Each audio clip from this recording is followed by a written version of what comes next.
Aria, one quick reminder. So you can just type one sentence to the YouTube chat box to remind people could leave their question there.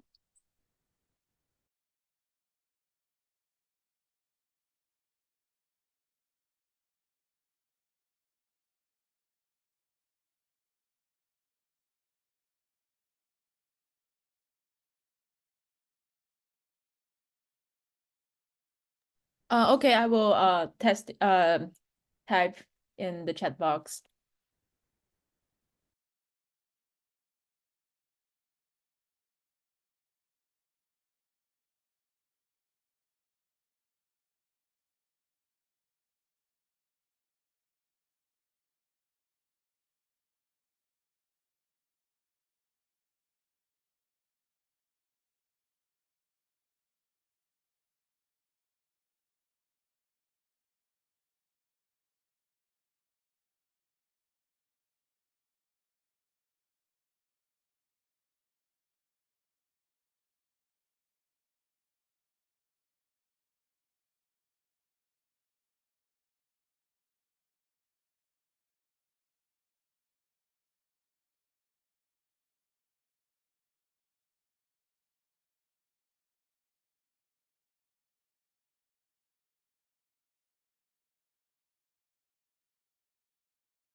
Hello, I'm David Cataforis, Professor and Chair of Art History at the University of Kansas.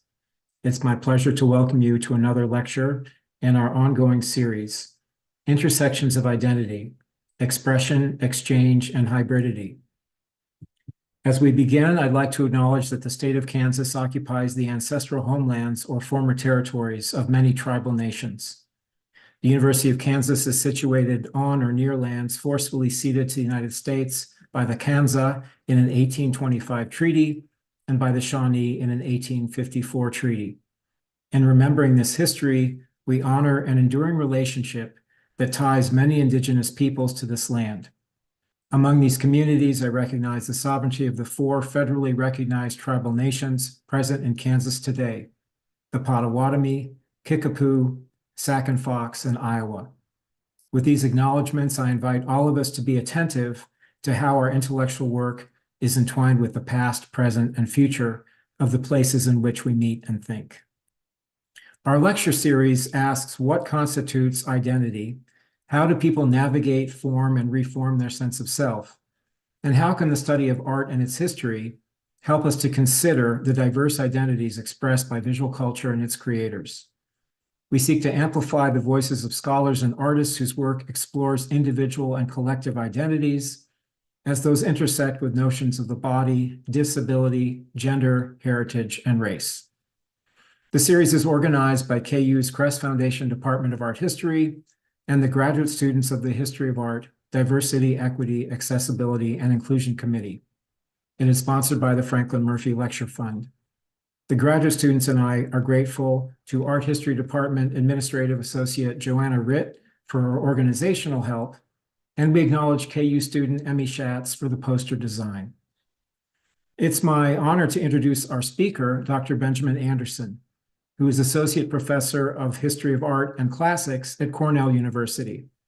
He earned his PhD from Bryn Mawr College in 2012, and he holds master's degrees from Bryn Mawr and St. John's College and a BA from Williams College.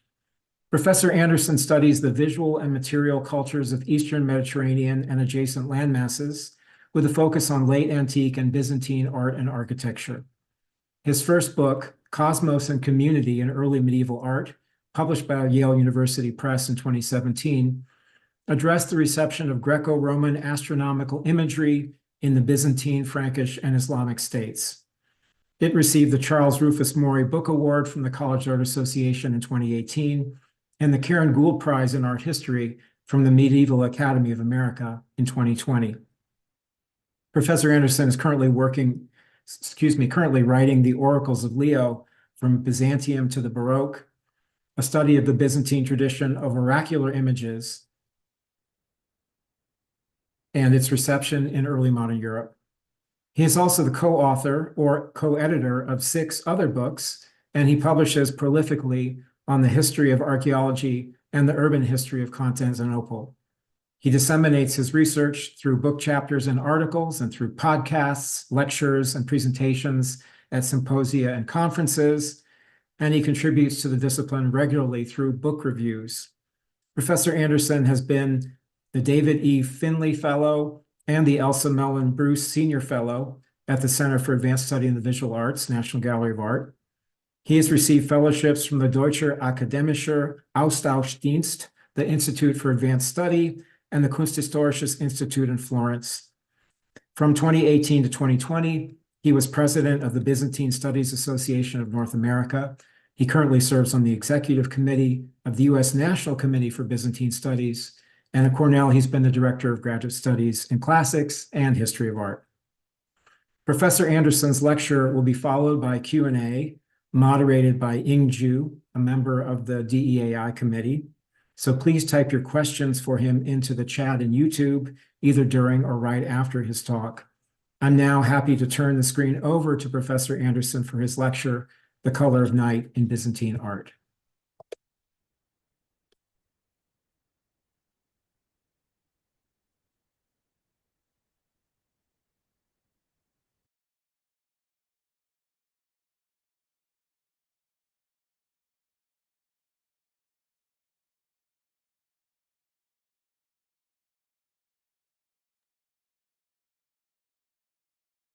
So thank you very much, David, for the introduction, and many thanks to the Crest Foundation Department of Art History for hosting this lecture, and especially to the graduate students on the DEAI committee for organizing this evening's event. Also, thanks to Emmy Schatz for designing the wonderful poster. In the course of this talk, I will come around to speak about the image on the poster, which depicts the separation of light from darkness, of day from night, from the creation account in Genesis, as it was conceived by a Byzantine painter in the 12th century CE. However, I'm going to begin by speaking for quite some time about a somewhat earlier image from about 4 centuries previous, which is shown here on the screen. This is a page from another Byzantine manuscript, which was likely made in the imperial capital of Constantinople and was produced around the year 800 CE. It's today in the Vatican Library. The manuscript contains the handy tables of the Roman astronomer Ptolemy, who was active in the 2nd century CE, so several hundred years still earlier. The handy tables are a kind of numerical appendix to Ptolemy's famous treatise on mathematical astronomy, his Almagest. Whereas most of the tables in the manuscript present data, especially relating to planetary motion, which is meant to be valid for all places and all times. The image here on the screen is different. It's actually a kind of an almanac that presents data that were valid for only about 200 years. These data could have been obtained by a Byzantine astronomer who was working in the 8th or early 9th centuries. That's to say, they well postdate Ptolemy and were probably assembled specifically for this manuscript, just as this diagram was probably conceived specifically for this manuscript. So here's how it works. The diagram assumes a geocentric model of the universe, with the Earth at the center, but it is not itself a spatial representation of the heavenly bodies. Instead, it allows the user to determine the date and the time at which the sun will enter each of the 12 signs of the zodiac. The 12 signs of the zodiac appear on the outermost ring. The second ring in gives the names of the months, and that's followed by personifications of the months. Then follow numerically expressed hours, and then finally in the innermost ring, 6 naked black-skinned women and 6 naked white-skinned women represent the night and the day, respectively. In the medallion at the center of the diagram is the personified sun, known as Helios in Greek, who drives his chariot through each of the 12 signs in turn. Thus, the diagram can be read as follows. The sun will enter, for example, Aries, shown here, on March 20th, 20 minutes after the end of the 5th hour of the night. Now, I have been fascinated by this painting for quite a long time. In fact, and as I'll describe at the end of this talk, I only recently realized just how long I've been looking at it. I first wrote about it for a seminar in graduate school at Bryn Mawr in 2005, and then again in my book, Cosmos and Community in Early Medieval Art, which was published 7 years ago. In that book, and as the title indicates, I was primarily interested in the ways in which images of the cosmos, and especially images of the zodiac, served as useful metaphors for political communities in the early Middle Ages, and especially in the Byzantine, Carolingian, and Islamic states. The zodiac was useful, I argued, because it modeled a particular kind of community that accommodated both equality and diversity. Each of the 12 signs of the zodiac is equal in magnitude and relative position, while each simultaneously possesses a unique identity. Some are animal, like Aries, the ram, or Cancer, the crab, while some are human, either individual, like Aquarius, the water bearer, or double, like Gemini, the twins. And some are hybrid, like Sagittarius, the half equine, half human archer. The personifications of the months on this ring attempt something similar, albeit within a narrower set of constraints. These are namely all standing human half figures, but they are distinguished from each other by the cut and the color of their clothing, by the objects that they hold, and by their poses and gestures. However, and I find this interesting, I did not notice that the innermost ring operated according to a totally different logic. In the succeeding years, I've started to think seriously about that difference. I think I can distill it into the two concepts of polarity and analogy, which I borrow from the book of the same name, Polarity and Analogy, by the classicist G.E.R. Lloyd. The two outermost rings, with the zodiac and the personifications of the months, operate according to analogy. Their variety causes us to seek out the similarities that subsist beneath their apparent differences. Neither resolves easily into an opposition between 2 or even 3 kinds of members. Rather, all of the members are alike in their difference. By contrast, the innermost ring, with the naked women representing the night and the day, operates according to polarity. Despite the variety of gestures and poses, there are fundamentally two kinds of women shown: Black women and white women. And moreover, discerning that difference is fundamental to the intended use of the diagram. The difference encodes data, namely the distinction between hours of the day and hours of the night. And here we come to the really striking fact that this distinction has been mapped onto the bare skin of the notably gendered female figures.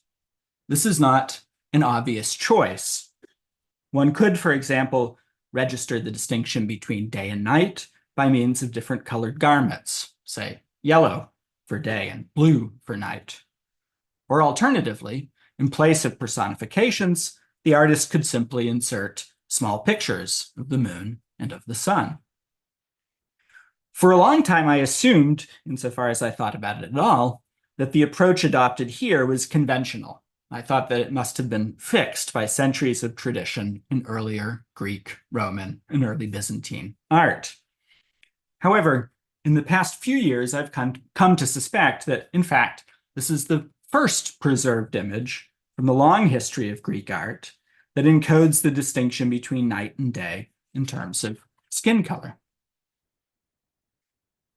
This realization emerged out of a multi-year collaboration with Mirela Ivanova, who is a historian at the University of Sheffield. Mirela and I posed the question, is Byzantine studies a colonialist discipline, during the COVID summer of 2020, a year that for many people was defined by the murder of George Floyd and the ensuing global outpouring of mourning and anger. Within Byzantine studies, however, public engagement was largely driven by indignation at the reopening of Hagia Sophia in Istanbul to Muslim worship. In the introduction to our edited volume, which was published last year, Mirela and I argue that scholars of Byzantine art and history have much to offer to the ongoing global scholarly and activist discussions, both of the legacies of colonialism and of the origins of racism, and specifically of anti-Blackness. Thanks to the generosity of Penn State University Press, who's the publisher, our introduction is available online as a free download from the book page on the Penn State University Press website. In my talk this evening, I'll expand on some of the arguments that we advance in that introduction, and in particular, a couple of pages that we wrote about the representation of night. So let me return again to the solar diagram from the Vatican Ptolemy. The key question, which we could never really answer, is why did the artist choose to represent the dichotomy between day and night via naked women with two different skin tones, one predominantly beige and pink, and the other predominantly black and gray? As I've already indicated, tradition does not supply an easy answer. This is the earliest image that I know that employs this particular convention. Here I've benefited in particular from an essay by the classical archaeologist Yannis Milanopoulos about earlier ancient Greek and Roman representations of night. Although the ancient Greeks personified all manner of abstractions by means of human figures, there is only one securely identified representation of nux, or night, preserved from ancient Greece. This appears on a white ground lekythos that was made circa 500 BCE and is attributed to the Sappho painter. It is today in the Metropolitan Museum of Art in New York. Here on the top of the slide is a photo of the vase, while the image below shows the cylindrical core of the vessel, as it were, unrolled. At the center of the composition, we find a representation of Helios, who looks very much like he still does 1,300 years later in the solar diagram from the Vatican Ptolemy. That's to say, he's represented frontally in a 4-horse chariot. On the vase, he is further distinguished by the glowing orb above his head and by the inscription of his name here. On either side of Helios, we see a pair of two-horse chariots depicted in profile and driving in opposite directions. Their drivers are distinguished by means of the inscriptions. At left is Nux, night, and at right is Eos, or the dawn. Opposite Helios, on the other side of the base, there's a scene in which Hercules sacrifices at the mouth of a cave, accompanied by his dog. Night and dawn in this representation are all but identical in physiognomy, hairstyle, and indeed in skin color. Both are, like the other figures on the vase, embodied in black, with their features outlined in white. At the same time, their solidly rendered heads and bodies form a strong contrast to their flowing garments, which, as Milanopoulos writes, create an airy feeling of two goddesses flying through the skies. This is not so much a polar opposition between night and day, as it is an image of fleeting simultaneity at the moment when the sun rises and the night fades. Now, in the same essay, Milanopoulos discusses a brief passage from the description of Greece that was written by the great traveler and antiquarian Pausanias in the 2nd century CE. In his account of the Pan-Hellenic sanctuary of Zeus at Olympia, Pausanias describes an ancient chest that was built of cedar and adorned with reliefs in ivory and gold. It was a gift from the tyrants of Corinth to the sanctuary made in archaic times. One of the reliefs showed, as Pausanias writes, a figure of a woman holding on her right arm a white child asleep, and on her left she has a black child, like one who is asleep. Each has his feet turned different ways. The inscriptions declare, as one could infer without the inscriptions, that the figures are death and sleep, with night the nurse of both. End of quote. The chest, of course, is not preserved, but the description is interesting for two reasons. First, it shows that ancient Greek artists did sometimes represent an opposed pair through white and black personifications. The text uses the standard terms lefkos and melos for white and black, respectively. Nevertheless, the relation between sleep and death is explicitly analogic here. One child sleeps, while the other, presumably death, is shown like one who is asleep, just as it's very common to speak of death as being a kind of sleep. Second point here, night is once more not distinguished by color. She rather serves as a neutral mediator. She is the nurse to both. Thus, the solar diagram in the Vatican Ptolemy almost certainly does not copy an ancient example. We know this already from the data that it encodes, and we see this already in the discrepancies in the way that it depicts night and day. Nevertheless, it does develop a pre-existing potential within ancient Greek and Roman art. The binary opposition between night and day is already baked into the design of the diagram, as indeed it was baked into the way that the Greeks told time. The diagram renders that opposition through use of a device that other artists had used to render other oppositions, namely a dichotomous distinction in the skin color of human figures personifying abstract concepts. The cumulative effect is very different to that of the earlier vase painting, which emphasized the simultaneity, however fleeting, of night and of dawn. Here, in the manuscript painting, there is no middle ground between day and night, white and black. Each figure is categorically either one or the other. This articulation of polar opposites by means of skin color is especially characteristic of Christian thought. This is the topic of a classic study of symbolic blackness and ethnic difference in early Christian literature by the theologian Gay Byron, who passed just last year.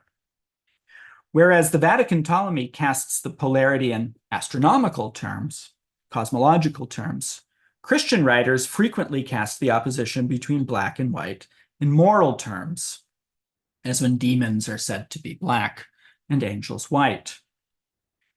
Cord Whitaker's study, Black Metaphors, this is a scholar of medieval English literature, charts the long afterlife of these increasingly racialized metaphors through medieval literature and into present-day America.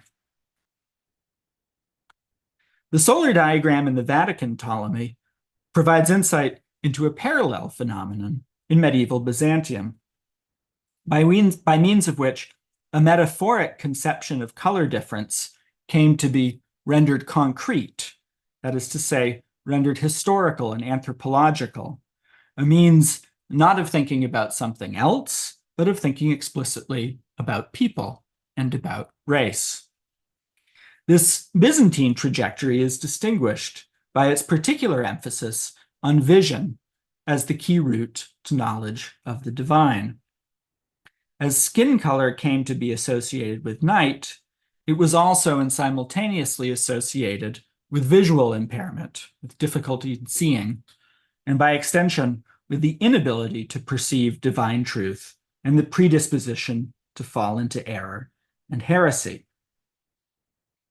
Now, this concretization of the metaphor occurs later in Byzantine art than in Byzantine literature. Byzantine art follows a semi-autonomous trajectory. Byzantine literature, much like medieval English literature, regularly racialized concepts of sin and virtue by representing demons in the form of black-skinned Africans, in explicit opposition to white-skinned angels. By contrast, Byzantine art tends not to represent demons in human form, giving them instead the appearance of small hybrid creatures. By way of illustration, I'll give one example from each realm, from literature and from art. So first, from literature, the life of Saint Basil is a very long and entirely fictional saint's life, one of the several so-called hagiographic novels that were composed in Constantinople in the 10th century CE. In one extended episode, the saint's late servant, Theodora, relates the circumstances of her own death and her soul's journey to heaven, where she now dwells.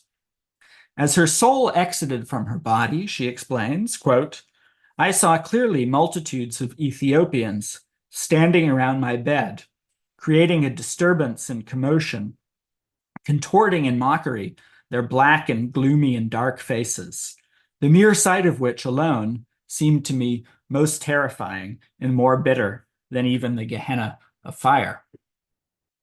Theodora then juxtaposes this host of demons to a pair of angels. She says, "As I turned my eyes here and there, away from the loathsome and accursed sights, and directed the spiritual gaze of my soul elsewhere, I suddenly saw two exceedingly beautiful young men just then coming toward me, their heads resplendent with golden hair, their skin white as snow, exceedingly sweet in appearance, and clad in dazzling garments." Let us now compare an artistic representation of the same moment of transition from this world into the next. The image here on the screen shows a manuscript that was produced around the year 1200, and which is today in the library of the Limenos Monastery on the island of Lesvos. The manuscript contains, among other texts, a liturgical poem that's intended to be sung at the deathbed, which is here accompanied, quite unusually, by a cycle of paintings, their pigments now sadly abraded. The folio here on the left shows the separation of the soul from the body, so the same moment that Theodora describes in her vision. The scene in the manuscript is described as follows by Vesalius Marinis. He writes, "An angel pulls from the mouth the soul of the deceased with his right hand, while another lamenting angel stands at the head of the bed and, a group of demons is situated in the upper right corner. Here, as elsewhere in the same cycle, the angels are recognizably human in form and comparable in scale to the dying man in the bed. Here. The demons, by contrast, are much smaller, about half the size, and bird-like. In fact, they strongly resemble the birds that, on the facing page miniature, peck at the flesh of the deceased monk. Thus, although these demons are represented in black paint, their difference to the angels is not racialized as it is in the literary account, but it's rather cast as a difference in species.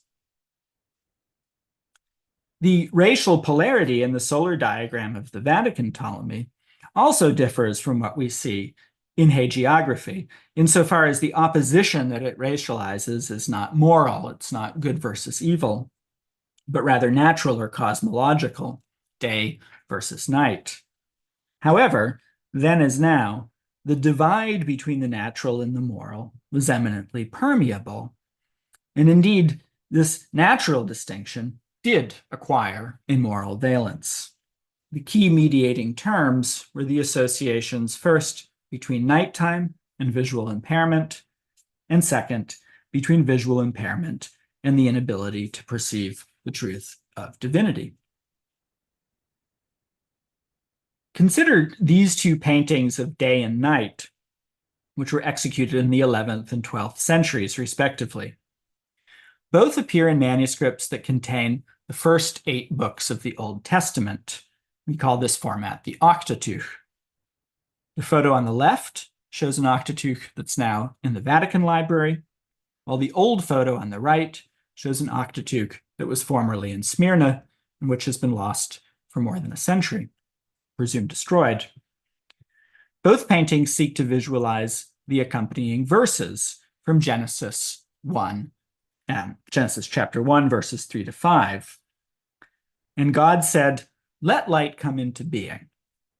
And light came into being. And God saw the light, that it was good. And God separated between the light and between the darkness. And God called the light day, and the darkness he called night. And it came to be evening, and it came to be morning, day 1. Roland Betancourt, in his book Byzantine Intersectionality, describes the miniature here on the left as follows. He writes, "The light gray and soft blue figure holding a tapered torch personifies light. God reaches out of the heavens," there's his hand, "towards the figure in a gesture of speech, commanding light into existence and thus separating the light from the darkness." On the left side of the screen, we encounter a ghostly figure hidden in the muddy depiction of shadow, whose dark blue-gray form represents the darkness. End of quote. In both paintings, the Vatican and the Smyrna Octateuchs, we see the same use of skin color to represent a polar opposition between night and day, very similar in this sense to the Vatican Ptolemy. But the difference in color now extends out from the human figure and permeates the surrounding atmosphere. As a result, the figure of day can be distinguished much more easily by the viewer than the figure of night, as both are articulated primarily by means of black outline. Moreover, God, who is represented by the hand at the top of both paintings, appears to be light-skinned himself and only interacts with the representation of day. His gesture may represent the divine will, let there be light, and it may also represent God's perception and approval of his own creation. And God saw the light, that it was good. This statement, "and God saw the light, that it was good," contains within it an entire moral epistemology through which the good, divinity, is manifest in the mutual vision and approbation of creator and created. In both paintings, day looks directly at the hand of God, Their exchange is more visible here. And the two are connected to each other via rays of light, which you can see here. No equivalent act of mutual perception and recognition occurs between God and night, who is rather isolated and confined by the surrounding darkness. In short, both paintings bundle the same set of dichotomies. On the right, we see day, light skin, knowledge of God, and on the left, we see night, dark skin, and separation from God. This kind of bundling is the fundamental maneuver of racialization, through which a set of arbitrary and independent attributes are fused to each other and posited as the innate qualities of a particular kind of people. This same set of associations between skin color and visual acuity also appears in Byzantine literature. In the 10th century life of St. Andrew the Fool, who is, like the earlier Basil the Younger, also a fictional saint, the faces of the righteous shine with white light, while by contrast, the devil's eyes emit smoke. This is certainly tied in both cases to an extramission theory of vision, but the rays that are projected by the blessed and by the damned are distinct. In the closely related life of Nephon, the likewise fictional hero's friend tells him, quote, "Your face looks black like an Ethiopian," upon which Nephon, quote, realized that his vision had been darkened from the multitude of his sins. The next step in the concretization of the metaphor was the association of black skin with a particular heresy, that's to say, its placement within human history. In Byzantine art and literature, this was usually Islam. Again, you could cite literary examples from further saints' lives, but here I'll just share an artistic example. This is a 14th century painting from the monastery of the Archangel Michael in Lesnovo, which depicts a pseudo-historical event, a 7th century siege of Constantinople by a Muslim navy that almost certainly never happened. The attacking sailors, who are identified by the Slavonic inscription as Saracens, are vanquished by the Archangel.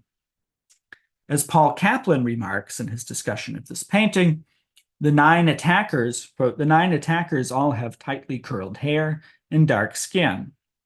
Although their ethnicity surely denotes Islamic religious identity, the presence of the winged Archangel Michael also suggests that the dark men have a demonic dimension."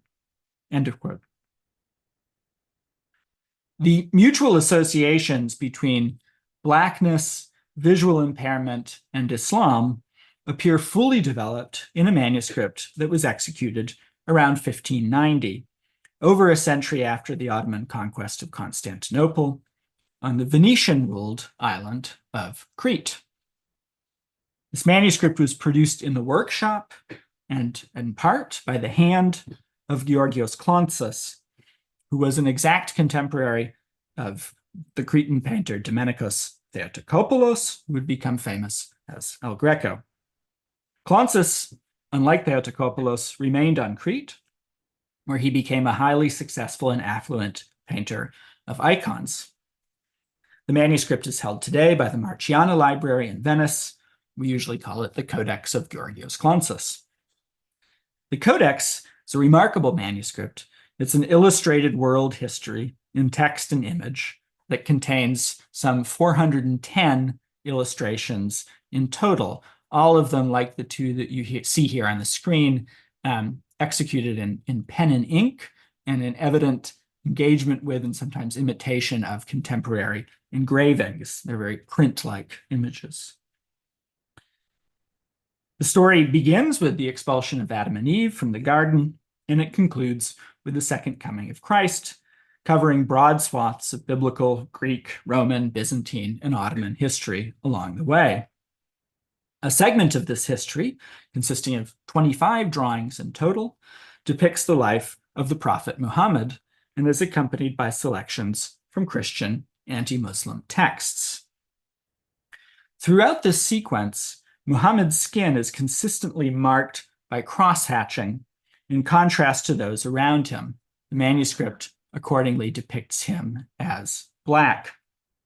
In the drawing here on the right, for example, the blackness of Muhammad, the standing figure at right, establishes by contrast the whiteness of the Byzantine emperor, Heraclius, who's depicted on horseback.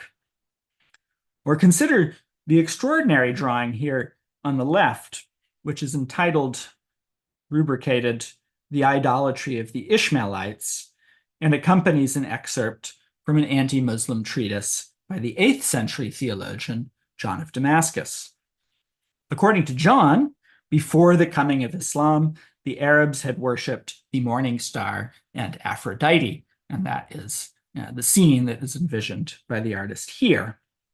Remarkably, the artist uses the same technique, this sort of cross-hatching, to depict both the skin of the worshippers and the atmosphere that envelops them, precisely as the earlier Byzantine artists had represented a continuity between the skin and the surrounding atmosphere of night. This drawing therefore condenses in a single image multiple strands of Byzantine thought: the association between dark skin and visual impairment, the further association between visual impairment and heresy, and finally, the historicization of those two associations in Islam.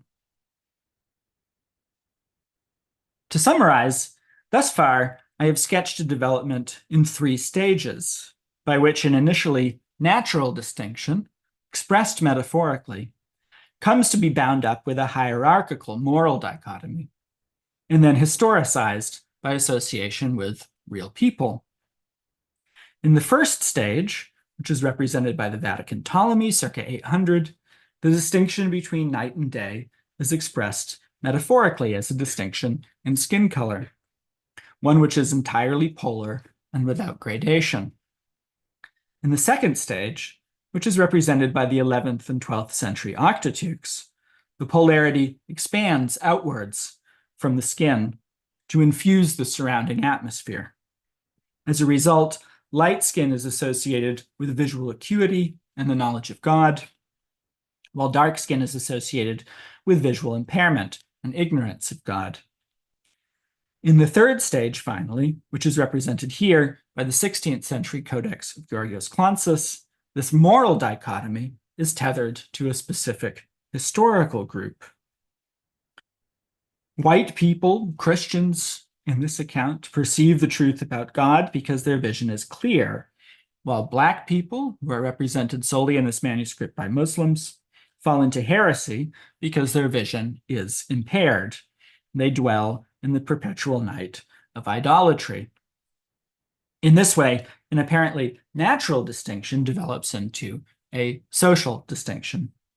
More precisely, it becomes what the philosopher Charles W. Mills describes as a partitioned social ontology between 2 different kinds of people. From this point, a whole host of questions opens up, all of which broadly relate to causality. We might ask, for example, whether the second and third stages followed from the first out of necessity, whether they were already implied within the ring of 12 women sorted into 2 kinds, black and white. We might also ask whether these representations also crossed that other permeable barrier between representation and reality. Did they encourage their viewers to devalue people of their acquaintance? For example, in a recent essay on Clansis's image of the Black Muhammad, Charles Barber notes the existence on Venetian Crete in Clansis's time of Black Africans in domestic service in patrician households, very much like Clansis's. And finally, we might ask who has looked at these pictures and seen themselves in the image of divine whiteness, and who, by contrast, has sought to understand, indeed to identify with, the figures of night. These are big questions, and I hope you will forgive me if I answer them only obliquely by means of an autobiographical parable. As I said at the start of this talk, I first wrote about the solar diagram in the Vatican Ptolemy in graduate school when I was in my 20s. I was barely 30 when I first traveled to Rome to view the manuscript in the reading room of the Vatican Library. Both the diagram and the manuscript figured prominently in my dissertation and in the book that came out of it, which was published in 2017, the same year that I turned 40. So I was conscious already at that time that I had been looking at and thinking about this manuscript for what seemed like a very long time, over a decade. A few years after the book was published, I was visiting my parents at home in Maine, and they offered me a stack of books that I'd had as a kid. Among these was a book by James Burke called The Day the Universe Changed. This was the companion volume to a British documentary series that aired in the US in 1986. I still have vivid memories of watching it on TV. I was fascinated by its sympathetic presentation of supposedly superseded ways of understanding the world. It was essentially a narrative of the history of science. I think my parents gave me the companion volume as a Christmas present that same year, so when I was 9 years old. It was new then, but today shows signs of intensive use. I probably read it through once or twice, and I certainly spent longer hours still just looking at the wonderful pictures, many of which are in color. I was nevertheless unprepared for what I saw when I opened it again a few decades later. There, in the book's opening pages, was a very good reproduction of the solar diagram from the Vatican Ptolemy. So I must actually have first seen it when I was 9 years old, and often thereafter, that is, at least until I moved on to other books. Now, I call this story a parable because I think it has something to say about the way that ideology works. It's a story, first of all, about the way in which certain images manage to lodge in our brains, retreat into our unconscious, and then reemerge years later with all the force of the new. This is, in fact, exactly the way in which Sigmund Freud defines the uncanny when he writes, quote, "This uncanny is really nothing new or strange, but something long familiar to the life of the soul, which has become alien to it through the process of repression." Freud continues, "The uncanny is the secret and familiar which has undergone repression and returned from it." Thus, in the first place, my engagement with the Vatican Ptolemy was a textbook example of an uncanny encounter between a person and a picture. This is, however, only the first part of the parable, as in this case, the return of the repressed was notably partial. When I first looked at this image as a child, I suspect that I saw it largely as the caption describes it, a quick reference calendar from the 9th century, that is, an artifact of a prior form of knowledge. When it returned to me in my 20s, as I've said, I came to think about it in more metaphorical, political terms, but with an exclusive focus on the analogic operations of the outer rings.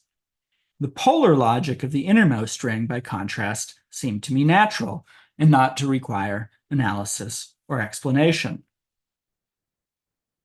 Now, this structure, as it happens, and to draw one further analogy, is uncannily close to Charles W. Mills's account of the history of European philosophy, which I'll briefly summarize here.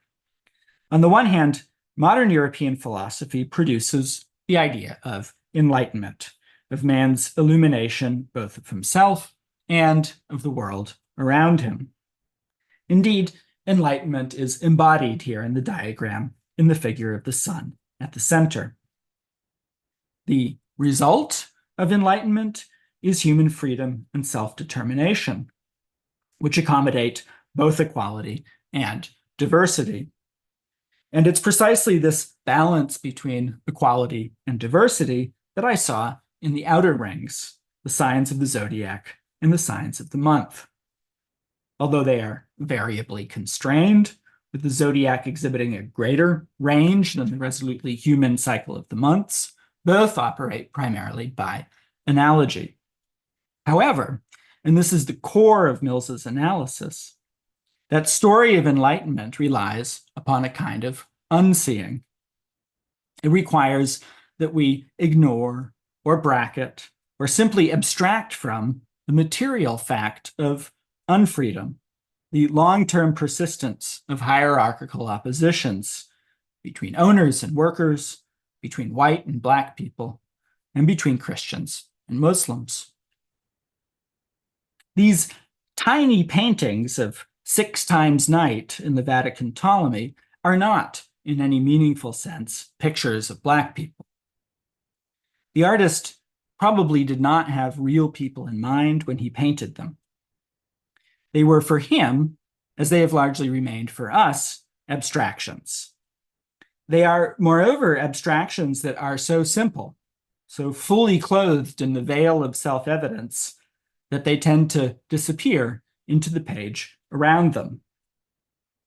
This operation, by which enlightenment makes the obvious disappear, is precisely what Mills observed in the history of European philosophy.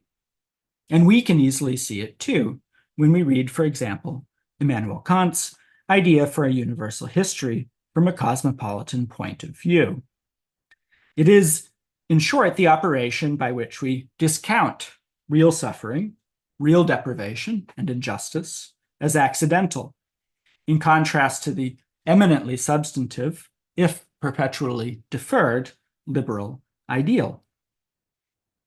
That we can perceive this same operation already a full millennium before the capital E Enlightenment, and so fully condensed in a single image, is fascinating to me, and I hope to you as well. So I conclude with 2 slides of bibliography that contain references to the books and the articles that I've mentioned in the course of this talk. I thank you very much for your attention, and I look forward to your questions.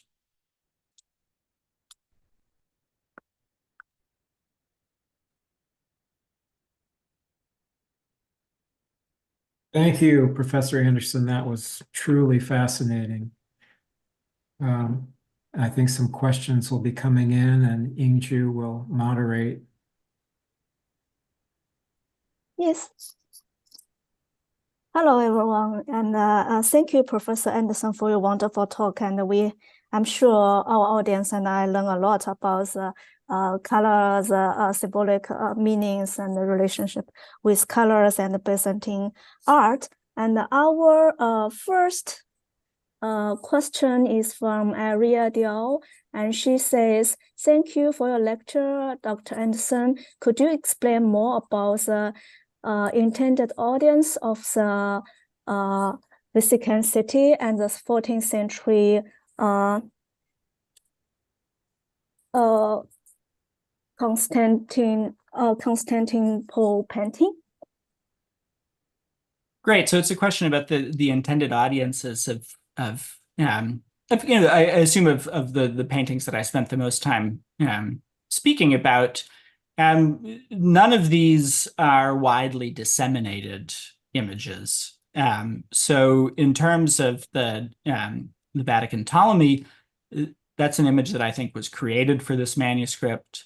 It doesn't seem to have had any progeny in the sense that we don't have any later manuscripts of the same, as it were, text, mostly numerical text, that replicate it. So its audience was limited to the people who accessed that particular manuscript. Let's say it's extremely limited. So what's really interesting to me about that image isn't so much whom it might have reached as the evident care and intellectual energy that went into its composition.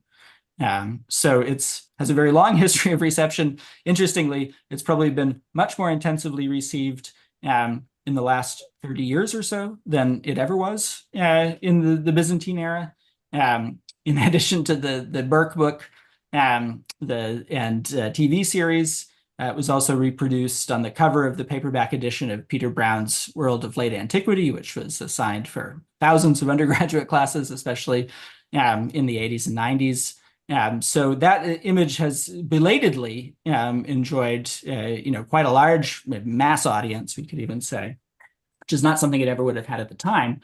The Octateuchs are a little bit different because there we have, a handful of manuscripts of that format in varying states of preservation. But this representation of the separation of the light from the darkness is pretty consistent throughout them. That schema, and there's differences in the execution, there's differences in the palette. It would be interesting to to go into more detail into understanding the variations on that theme. But the basic schema is quite fixed, which again suggests, although it maybe was not an especially large audience in the sense of, we're still dealing with books that were fairly restricted in their circulation. We have relatively few images in a monumental context that operate according to the same logic. That's nevertheless a slightly wider dissemination than you would have with the scientific manuscript. So the most public image of this kind is really in the creation sequence at the Basilica of San Marco and in Venice, and in the mosaics in the narthex of San Marco, where you have a kind of variation on that separation of night and day. Okay, thank you, Professor Anderson. I'm sorry I make mistakes. Our first question is from Hejun, and because Ariel is doing copy and paste, so I don't notice that it's from other person. So yeah, our second question, which is also I also personally have the same question, is the person asked, I wonder if you could elaborate a little bit on the gender representation of the day and the night in the solar diagram.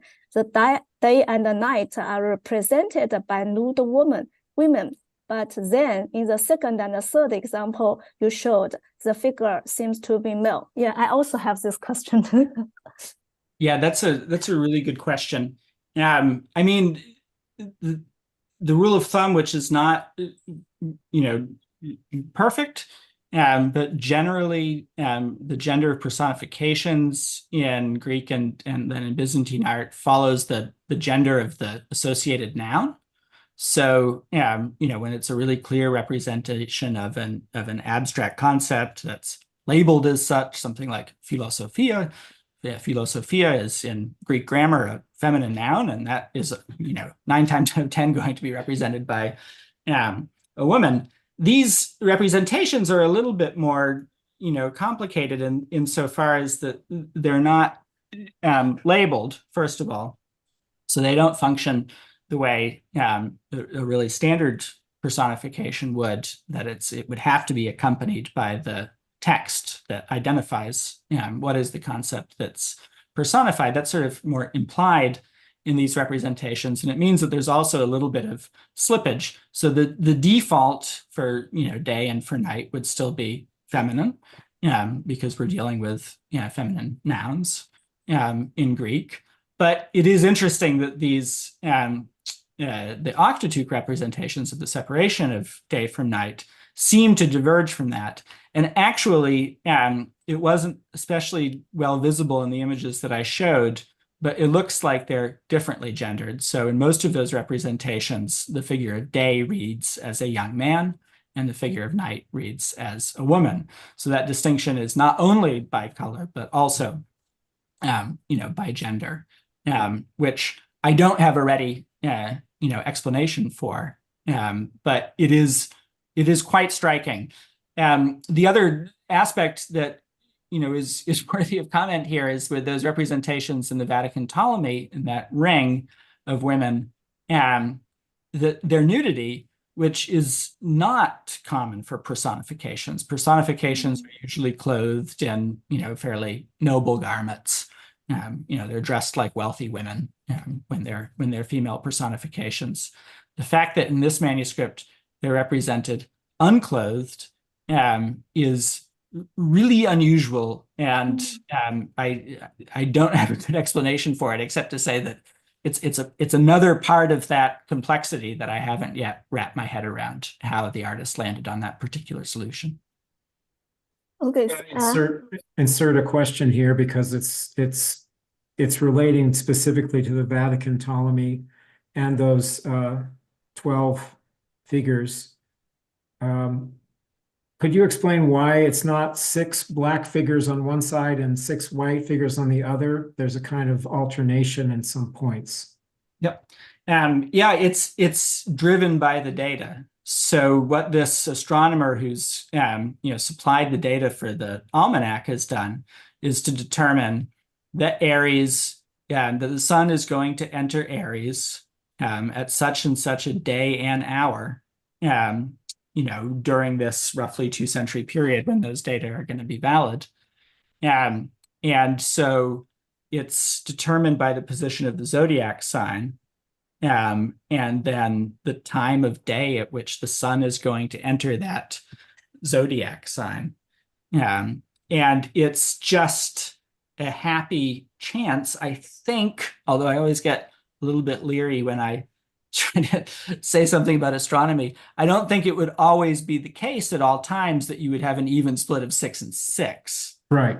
So there's a kind of an illusion of balance there, of an intentional balance, which I think is just a kind of a happy accident of that particular period of time, that 6 of those times of entry happened to be during the day and 6 of them happened to be at night. But yeah, that the distribution is determined entirely by the data that the astronomer has provided.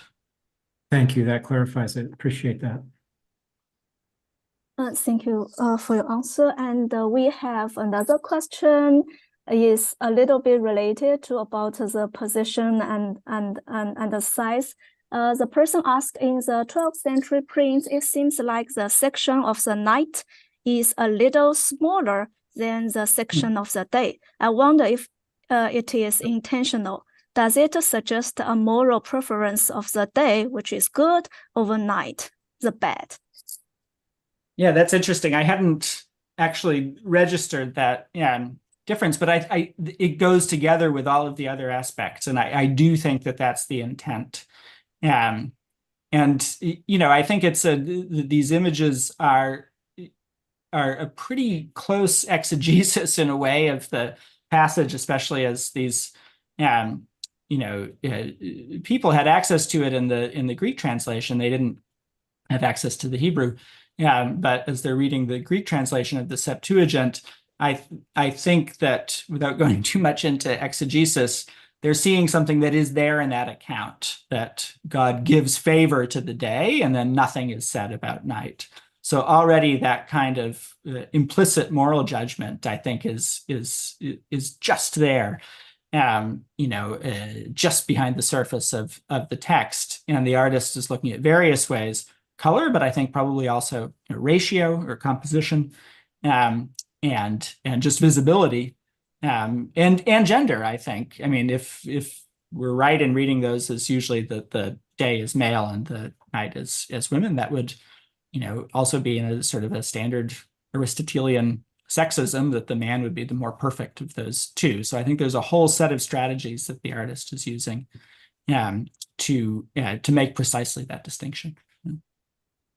And you may have pointed this out, but the figure of day is also active, right? And the figure of night is passive. So there are a lot of polarities there. Absolutely. Night is sort of retreated back, whereas day is actively engaged, both by gesture and by sight, with the hand of God. Thank you, very interesting. And we have our next question from Logan, and says, what are one thoughtful study and interesting lecture, in addition to religious reason to associate light and dark, were there imperial political reason as well? I remember you mentioned about the Ethiopian.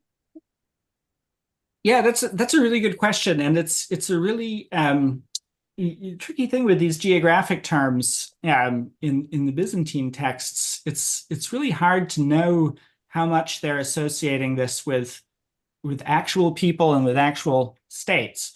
So yes, at the time that this is being written, there is a powerful Christian state in Ethiopia, and it is it is not in any kind of military conflict or competition with Byzantium. They do have occasional diplomatic relations with each other, the Ethiopian and the Byzantine sovereigns. It's not regular. It's sort of sporadic. So their mutual knowledge of each other is probably fairly limited. There's probably much more contact by merchants and traders and such, but we just don't have the records to get a handle on that. But we certainly do read. So, I mean, I think that the sort of the pejorative use of the term Ethiopian isn't necessarily related in any attempt to sort of to deprecate the Ethiopian state. It seems like it's more of a kind of a, and there's a lot of these in Byzantine literature, a kind of a very long hangover of ancient geographic prejudices, in the same way that Scythians, whenever the Byzantines have to deal with anybody from the north who they're not sure about, and maybe they're in some sort of military conflict with them, they'll reach back to ancient geography and refer to them as Scythians. I mean, there may be something similar going on with this Ethiopian, that it's just become a kind of a trope from ancient geography, and it's not necessarily related to people in the present. The really interesting thing, though, is that this sits side by side. So these representations in the saints' lives, these Ethiopian demons, exist side by side with very positive representations of Ethiopians in Byzantine literature, including also in religious literature. There are Ethiopian saints who are very, the subject of lives and of veneration. And also, by the time we get to the 12th century, in imperial ceremonial, there's reference to there being, is basically Ethiopian specialists who participate in various aspects of imperial ceremonial, and of other people who are being referred to as Ethiopians who are living in Constantinople. So it's a really difficult kind of thing to try and parse which of these representations are being associated with people that are in the experience of the people who are producing and consuming this art and literature, and which of them have more the kind of the character of topoi, like things learned in school and sort of dimly remembered. Okay, thank you, Professor Anderson. I think I personally have one question, maybe not very related to your speech, but I personally very interested because you mentioned about the idea of enlightenment, and because I study about Chan Buddhism, and that's a lot about the enlightenment. So what's enlightenment? What does enlightenment mean in the Western context? That I think it seems like different from the Buddhist idea of enlightenment.